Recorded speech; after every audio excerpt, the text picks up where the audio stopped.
Now students इस question को देखिए, 2014 में आया हुआ क्वेश्चन है कि if the sum of first n terms of an AP is given by S n, तो किसी एपी के फर्स्ट एन टर्म्स का सम का आपको फॉर्मूला दिया एन के टर्म्स में, यानी कि आप कुछ बच्चे बोलेंगे इसका तो formula n by two in the bracket 2a plus N minus 1 into D होता है। नहीं, ये एन का फंक्शन होता है, यानी कि एन के ऊपर डिपेंड करता है। एन की वैल्यू आप 1 2 3 4 इस तरीके से रखते जाओगे तो फर्स्ट टर्म का सम, सेकंड टर्म का सम, थर्ड टर्म का सम ऐसे आता जाएगा। ठीक, तो ये फॉर्मूला नहीं है, एक तरीके का एन का फंक्शन है जिससे हमको किसी एपी के स्टार्टिंग के एन टर्म्स का सम मिलता है। तो वो एग्जाम में दिया रहता है 3n² प्लस 4n। ठीक, अब सुनो, डिटरमाइन द एपी, कह रहा है एपी बताओ, एनेट टर्म बताओ। अब सुनो बच्चों ध्यान से, एनेट टर्म का जो फॉर्मूला होता है वो क्या होता है, A plus N minus 1 into D, ये होता है। ठीक, अब देखो बच्चे बोलेंगे कि एनेट टर्म का फॉर्मूला सर यही लिख के आ जाए क्या एग्जाम में?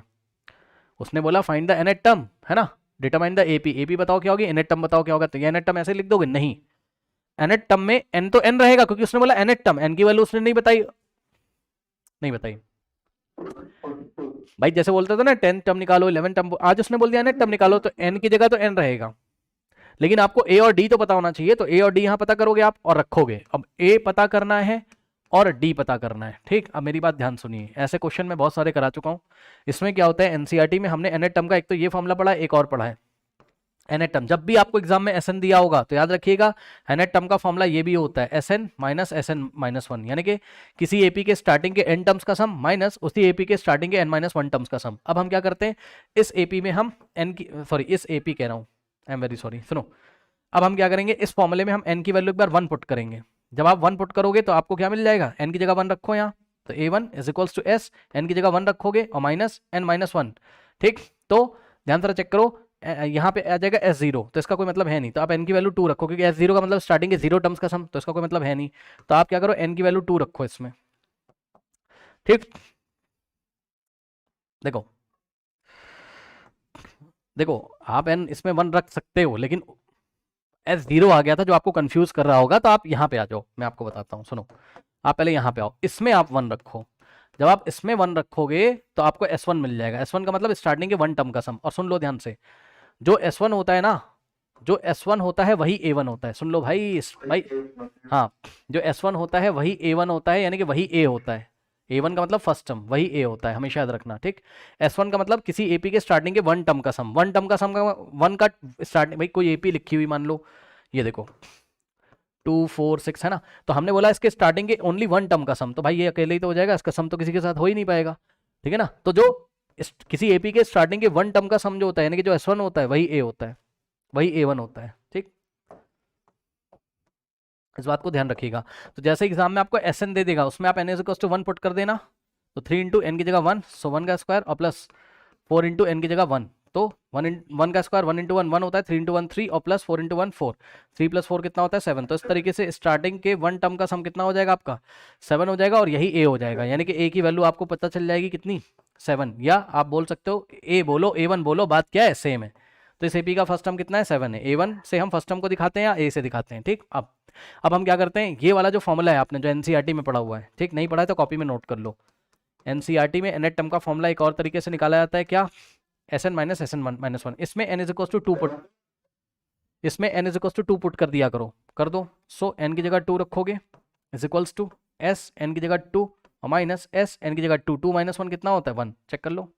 एन की जगह 2, 2 माइनस 1 1 होता है। ठीक, सो यहाँ से आएगा A2, A2 का मतलब सेकंड टर्म आ जाएगा, S2, S2 का मतलब क्या होता है, स्टार्टिंग के 2 टर्म्स का सम। वो कहाँ से निकालोगे, इसी फॉर्मूले से निकालोगे। ठीक, तो यहाँ से देखो, इसको कॉपी कर लो यहाँ से। ठीक, और ये जो एग्जाम में दिया रहता है इसमें n की वैल्यू 2 पुट कर देंगे, यानी एग्जाम में जो ये दिया रहता है इसमें एक बार n इज इक्वल टू 1 रखना है तो आपको a मिल जाएगा, यानी कि A1 मिल जाएगा। उसमें n इज इक्वल टू 2 रखोगे तो आपको स्टार्टिंग के 2 टर्म्स का सम मिल जाएगा। n की वैल्यू 2 रखो, जहाँ n है वहाँ 2 रखो, तो S2 is equals to 3 into n की जगह 2, हाँ 2 का स्क्वायर प्लस 4 इंटू एन की जगह 2, 2 का स्क्वायर क्या होता है 4, 4 3 का क्या होता है 12 और प्लस 4 2 8, 8 प्लस 12 कितना हो गया 20, ये लीजिए।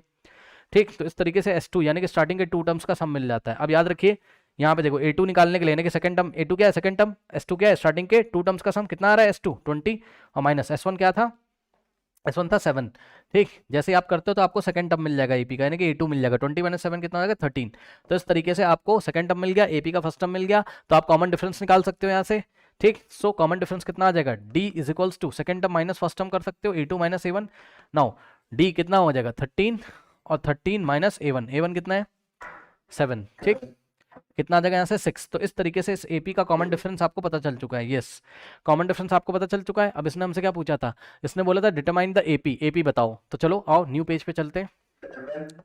हाँ यस, एक, हाँ ए कितना है इसका 7 है और कॉमन डिफरेंस कितना आ रहा है 6 आ रहा है। तो एपी कैसे बनेगी, एपी कैसे बनती, फर्स्ट टर्म लिखते हैं पहले, फिर कॉमन डिफरेंस ऐड कर दो, 7 + 6 13, फिर नेक्स्ट क्या आ जाएगा आपका 13 + 6 कितना होता है 20, और फिर 20 + 6 26, और कॉमा लगा के डॉट डॉट डॉट करके हम छोड़ देंगे। क्यों? हाँ यस बताइए बताइए। 19 होता है ना? हाँ मेरी गलती हो गई, आई एम वेरी सॉरी। ठीक, ये थोड़ी सी गलती हो गई। 13 + 6 19, ठीक, और 19 + 6 कितना हो जाएगा, हाँ मैंने 7 ऐड कर दिया था गलती, 25, सही है ना। और फिर कॉमा लगा के 3 डॉट लगा के छोड़ दो। 3 डॉट का क्या मतलब होता है कि एपी इसी तरीके से चलती जाएगी, ठीक। और तो ये तो हो गया एपी। इसने जो फर्स्ट क्वेश्चन पूछा और एनेट टर्म भी पूछा था हमसे, तो एनेट टर्म का फॉर्मूला क्या होता है, a + n-1 × d। हाँ तो इसका जो एनेट टर्म का फॉर्मूला बनेगा वो बनेगा ए की जगह कितना है 7, और प्लस एन की जगह एन ही रहेगा, n-1 × में डी कितना है चेक कर लो 6 है, ठीक। सॉल्व करेंगे तो यहाँ से आ जाएगा nth term is equals to 7। अब ध्यान दो 6 × n 6n और प्लस माइनस माइनस माइनस 6, ठीक। नाउ 7 - 6 होता है 1, और 1 + 6n को आप क्या लिख सकते हो, 6n + 1 भी लिख सकते हो। अब सुनो यही क्या है इसका एनेट टर्म है। अब एक खास बात सुनो, एग्जाम में, हाँ बताइए बताइए क्या डाउट है। नहीं नहीं नहीं, ऐसे क्यों छोड़ोगे इसको, ऐसे नहीं छोड़ोगे इसको, सॉल्व करोगे, ठीक। कर लिया। अब खास बात सुनो, एग्जाम में आपसे एक बात और पूछेगा, क्या कहेगा कि what can you what what the special thing you are seeing in the nth term. इसके एनेट टर्म में आप स्पेशल क्या देखते हो, तो जवाब है किसी भी एपी का जो एनेट टर्म होता है वो एन का लीनियर पॉलिनोमियल होता है। आई रिपीट, यहाँ पर हमेशा आपको n की पावर 1 मिलेगी, कभी भी आपको ऐसा नहीं मिलेगा 6n² + 1 या 6n का क्यूब +2 टाइप, ऐसा नहीं, मतलब n की मैक्सिमम पावर 1 होगी, ठीक है ना। तो इसका जो एनेट टर्म है वो n का लीनियर पॉलिनोमियल है, चेक कर लो, लीनियर पॉलिनोमियल यानी कि n की मैक्सिमम पावर कितनी 1 है, ओके। सो हम लिखेंगे यहाँ क्या, nth term is the linear polynomial in n, okay, in n, note कर लीजिए।